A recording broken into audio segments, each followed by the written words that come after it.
할렐루야, 성령 충만하십시오. 하나님의 은혜 가득한 복된 하루 되시기를 주의 이름으로 축복합니다. 여러분께는 생각만 해도 기분 좋아지는 그런 사람이 있으십니까? 생각만 해도 기쁨이 되는 그런 분이 있으십니까? 그렇다면 여러분들은 참 복 있는 사람입니다. 바울도 그랬습니다. 바울은 지금 지하 감옥에 있었습니다. 몸은 비록 지하 감옥에 있었지만 바울에게는 생각만 해도 기분 좋은 사람이 있었습니다. 3절과 4절입니다. 내가 너희를 생각할 때마다 나의 하나님께 감사하며 간구할 때마다 너희 무리를 위하여 기쁨으로 항상 간구함은. 바울은 빌립보 교회를 생각할 때마다 이렇게 감사하다고 말했습니다. 내가 너희를 생각하면 기쁘고 감사가 터져나오고 하나님께 기쁨으로 기도한다, 이렇게 말했습니다. 참 놀랍지 않습니까? 우리가 바울의 여러 서신서를 보면 바울이 때로는 좀 냉정한 사람처럼 보이고 자기 주장이 굉장히 강한 사람처럼 보입니다. 그랬던 바울이 빌립보 교회 성도들에게는 전혀 다른 모습을 보이고 있습니다. 8절에 보면 내가 예수 그리스도의 심장으로 너희 무리를 얼마나 사모하는지 하나님이 내 증인이시라. 내가 너희를 얼마나 사모하는지 하나님께서 내 증인이시다, 이렇게 말합니다. 이 말씀을 읽으면 빌립보 교회 성도들을 향한 바울에게 뜨거운 사랑이 느껴집니다. 여러분, 바울이 빌립보 교회 성도들을 이렇게 사랑하는 이유가 무엇이겠습니까? 그 비밀이 5절에 있습니다. 너희가 첫날부터 이제까지 복음을 위한 일에 참여하고 있기 때문이라. 바울은 너희가 첫날부터 이제까지 복음을 위한 일에 함께 참여하고 있다고 말합니다. 바울이 말하는 첫날이 언제입니까? 빌립보 교회가 개척된 바로 그날입니다. 그리고 이제까지, 이제는 언제를 말합니까? 바울이 로마 감옥에 갇힌 그때까지 너희가 복음을 위한 일에 참여하고 있다 말합니다. 복음을 위한 일에 참여하고 있다는 것이 무엇을 뜻하는 말입니까? 바울을 위해서 그 교회가 생활비를 후원해왔다는 것입니다. 빌립보 교회는 개척된 그날부터, 그러니까 AD 49년부터 바울이 체포된 AD 60년까지 약 12년 동안 바울이 쓸 것을 꾸준히 공급하였습니다. 단지 쓸 것만 보낸 것이 아니라 바울이 로마 감옥에 갇혔다는 소식을 듣고 당시 빌립보 교회 담임 목사였던 에바브로티도를 직접 보내어서 바울을 위로하게 하였습니다. 빌립보 교회는 바울을 정말 극진히 사랑했습니다. 어떻게 생각하면 빌립보 교회가 바울을 그렇게 사랑하는 것이 지극히 당연해 보이지만 또 사실 그렇지도 않습니다. 사실 바울이 세운 교회는 수도 없이 많았습니다. 아시아와 유럽 각 처에 바울이 세운 교회가 참 많았습니다. 그런데 바울이 어려움을 당했을 때 가장 힘든 그때에 바울을 기억하고 도왔던 교회는 빌립보 교회밖에 없었습니다. 아마 바울이 처음 교회를 세웠을 때는 조금 달랐을 것입니다. 젊고 힘이 있었을 때, 능력 많았을 때, 그때는 바울 주위에 사람도 참 많았을 것입니다. 바울 한번 만나려는 사람, 인사하려는 사람 너무 많았을 것입니다. 어쩌면 사람이 너무 많아서 대기표를 뽑았을지도 모르겠습니다. 세월이 흘렀습니다. 젊고 힘있던 바울, 능력으로 충만했던 그 바울은 어느새 사라지고 지금 나이 많은 노인이 되었습니다. 빌레몬서 1장 9절은 말합니다.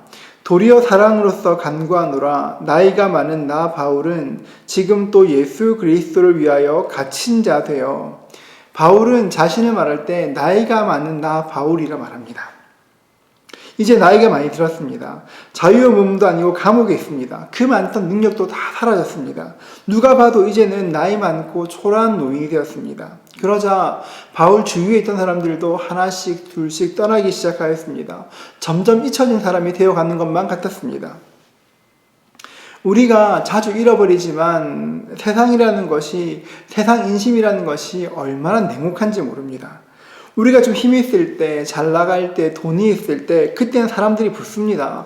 막 사람들이 찾아옵니다. 그런데 어려운 일이 생기면, 힘이 좀 약해지는 것 같으면 사람들이 순식간에 떠나갑니다. 얼마 전 신방 갔다가 어느 남자 집사님과 함께 이야기를 나누었습니다. 이런저런 이야기를 하다가 어떻게 교회에 오게 되었는지를 여쭈었습니다. 그랬더니 집사님 말씀하시기를 아내 때문에 교회에 오게 되었다고 말씀하셨습니다. 그러면서 지난 이야기를 조금 들려주셨습니다. 그분은 좋은 고등학교, 좋은 대학교를 나왔습니다. 사회적으로 성공하셨습니다. 사람도 좋아 친구도 참 많았습니다. 그런데 사업이 꽤 크게 흔들리는 일이 있었습니다. 일본에 납품했던 것 중에 문제가 생겨서 사업 자체가 휘청이게 되었습니다. 처음에는 주변에 있는 동문들, 사업을 하면서 알게 된 사람들이 찾아와서 술도 사주고 격려해 주었습니다. 그런데 시간이 지나니까 일이 점점점 더 어려워지니까 어느 순간 곁에 보니까 아무도 없었습니다. 전화를 해도 잘 안 받고 만나기가 쉽지 않았습니다. 그때 아내를 보았습니다. 그리고 아내 곁에 있던 아내의 친구들을 보았습니다. 함께 있어주고, 함께 이야기하고, 함께 눈물로 기도해주고, 그런 친구들을 보았습니다. 평상시에는 쓸데없이 교회에서 시간만 보낸다고 그렇게 구박했는데, 환경이 달라진 지금도 여전히 곁에 있는 그 친구들을 보면서 마음의 변화가 생겨서 예수를 믿게 되었노라고 말하는 것을 들었습니다. 그 이야기를 들으면서 제 마음이 얼마나 좋았는지 모릅니다. 사랑하는 성도 여러분, 여러분 곁에는 어떤 사람들이 있습니까? 저는 여러분 곁에도 한결같은 믿음의 동역자, 한결같은 믿음의 이웃이 있기를 주님의 이름으로 축복합니다. 세상 사람들이 모두 바울을 잊어도 빌립보 교회 성도들은 바울을 잊지 않았습니다. 잊지 않았을 뿐 아니라 지금 바울에게 무엇이 필요한지를 고민하였고 실제로 바울이 필요한 것들을 하나하나 채워주었습니다. 그 사랑이, 그 관심이 바울을 기쁘시게 한 것입니다. 그러나 우리가 또 하나 기억해야 될 것이 있습니다. 바울은 빌립보 교회가 자신의 필요를 채워주었기 때문에 그 이유만으로 감사한 것은 아닙니다. 다시 한번 3절을 읽겠습니다. 내가 너희를 생각할 때마다 나의 하나님께 감사하며. 바울은 빌립보 교회 성도들을 생각할 때마다 기뻐하고 감사했지만 동시에 바울에게 기쁨 주는 것이 하나 더 있었습니다. 무엇입니까? 바로 하나님이었습니다. 바울은 하나님 때문에 기뻐하고 감사했습니다. 바울은 빌립보 교회 성도들을 생각하면 좋았습니다. 그런데 하나님을 생각하면 더 좋았습니다. 바울은 하나님을 잊지 않았습니다. 바울은 이 땅 살아가는 동안 언제나 하나님을 염두에 두고 하나님의 관점에서 세상을 바라보았습니다. 이것은 지금 우리도 가져야 하는 태도입니다. 우리가 사는 세상은 눈에 보이는 것으로 우리의 시선을 빼앗으려고 합니다. 높은 아파트로, 좋은 자동차로, 아니면 두둑한 월급 봉투로 우리의 시선을 빼앗으려고 합니다. 인터넷 쇼핑몰에 가면 사도 살 것이 끊이지를 않습니다. 그런데 여러분, 그런 것에 우리 시선을 빼앗기면 안 됩니다.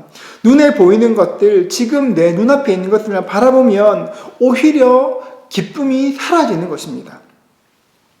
아무리 좋은 집에 살아도 더 좋은 집이 있고, 아무리 좋은 차를 타도 더 좋은 차가 있습니다. 이 세상은 신기루와 같은 것입니다.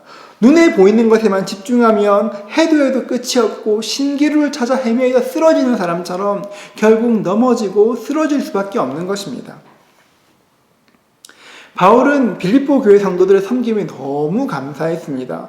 12년 동안 한결같은 그 사랑에 깊이 감동하였습니다. 그러나 바울은 그 순간에도 이 땅에 있는 것으로 만족하지 않았습니다. 비록 몸은 이 땅에 있었지만 바울의 시선은 한결같이 하나님께 집중되어 있었습니다. 몸은 이 땅에 있었지만 바울은 자신이 하나님 나라에 속한 사람이라는 것을 결코 잊지 않았습니다. 그래서 어떤 상황에서도 늙고 감옥에 있고 모든 사람들이 자기를 떠나는 그때가 와도 바울은 여전히 기뻐할 수 있었던 것입니다. 사랑하는 성도 여러분, 여러분들께 한결같은 그 은혜가 있으시기를 주의 이름으로 축복합니다. 빌립보 교회 성도들처럼 한결같이 사랑을 베푸는 사람이 되십시오. 그리고 바울처럼 한결같이 하나님께 집중하십시오. 그때 우리 인생에 교제의 기쁨이 있고 하나님께서 어떤 상황에서도 우리를 견디게 하시고 이기게 하시는 것을 경험하게 될 것입니다. 우리 모두가 한결같은 충성과 그 은혜로 하나님과 사람 앞에 칭찬받는 저와 여러분 되시기를 주님의 이름으로 축복합니다. 기도하겠습니다. 하나님, 우리에게 한결같음의 은혜를 베풀어 주십시오. 우리는 한결같지 않으나 늘 변함없으신 주님, 우리에게 한결같은 주의 성품을 부어주셔서 마지막 날 주님께 착하다 칭찬받는 백성들 될 수 있도록 은혜 더하여 주시옵소서. 주님을 찬송합니다. 감사합니다. 예수님의 이름으로 기도합니다. 아멘.